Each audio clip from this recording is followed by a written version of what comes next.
Na, hellóka, Parcu, Gerincgyógyászati Klinika. Megérkeztem a kórházba reggel 9-re. Megkaptam a szobámat, vettek vért, és ennyi. Május 1-e, ma már semmi nem fog történni. Reggel állítólag én leszek az első, ami azt jelenti, hogy reggel 5-kor ébresztenek. Egy jó kis fertőtlenítő fürdéssel kezdem. Valószínű 7 óra körül már bent is leszek a műtéten. Egy jó 2,5-3 órás műtétre számíthatok. Úgyhogy egyelőre izgulok. Amit még el szeretnék mondani esetleg, hogy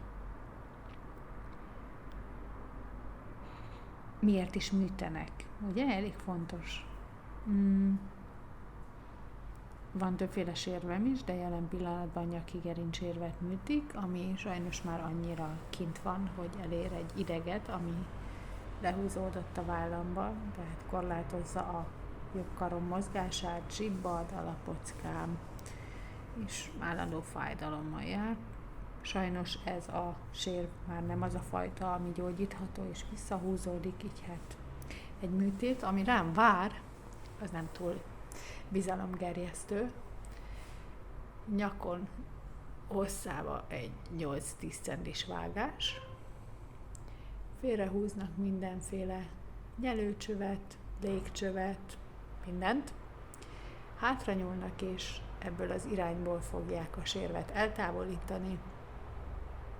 Majd mivel, hogy az én csigolyáim egy kicsit össze is vannak csúszva, így egy távtartó, csigolyatávtartót is behelyeznek, amit rögzítenek csavarokkal.